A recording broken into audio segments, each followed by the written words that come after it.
Kaksing lamkhaidagi nongpok pangbada supnatagi kilometer amaromta magchatlaga laiba kaksing mamangsing laifam loknungda organic oiba sem mai pakna puthokpa ngamle. Manipur Laingaki Agriculture Department na ahenba miteng sangbiragadi Manipurda organic sem henna marang kaina puthokpa ngamgani haina organic apple farm asigi provider Dr. Yengkhom Baigachandra na phongdokre.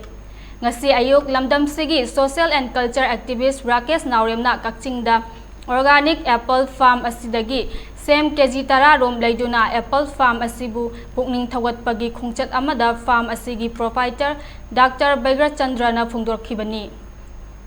mahakna makhata na phongdokhibada mahak government ki thabak tawringai Simla da posting taringai matamda Simla gi sem asi yamna pamba uhai ama oina charakhi hariba Simla gi sem asi Manipur gi leibak leihau da tharaga yenge haina khalakhi Mahakna retire chatlaba matung COVID-19 pandemic manung kumja lising aniga kungi November kunipan dagi thaba hauki matamduda pambi chahum Simla dagi chelaga pambi chamaga kunlom ahin bagal ahan bagi oina thaki adubu supmatagi pambi marfu mangata mag hingba ngamki handak chahigi oina ahin ba tangkaki kg sani hena puthokpa ngamkhre Puna kg chatruk chatet romdi hekpa ngamgadra haibagi thajaba thamli haina phongdokhi Manipur gi unemployed youth singi pukning singsiladuna mahakna makhata na hai Manipur gi ahangba lamsing asi fajana sem tharagadi thabak phangdriba naha singdasu chawnga thabak pibada mateng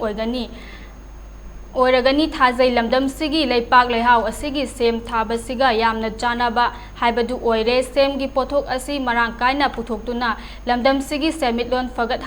fagatnaba hotnabada lamdam asigi hawrakliba naharot singna miteng changhaningi haiki organic farming tawriba jingje farmer jingje masida matik chaba aikogi subsidy pibiraga haidi compensation pibiraganda amaji farm jingje masi growth lehenba taragadi Manipur gi economy da su yamna mateng pangane na khali aduga loinana akai unemployment youth singja masida ju thabak yam chaungna piba adugumba oigene na khali ana sumba apple farm se sta lakpiraga masi yamna test to biyo maman ju yam honge hoji aigi leiriba kano se sem se ne kidel pasani khari yoli adu aina aigi nungaiba amadi ai market da chatuna yolobi rungchab se ngun suleitre maramdi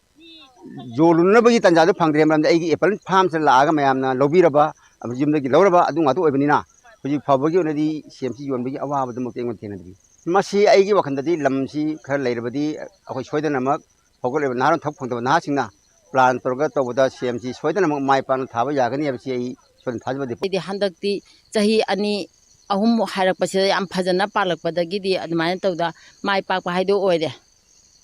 akhoi na yamna waba mai waraganda semdi palakpadaidi aina mamangda wagiba mayamdo adu ko ya aro hojikti semji charaga yamna ju phai mayam chabiu organic ki semni yamna kano tawbani awaba du ko ya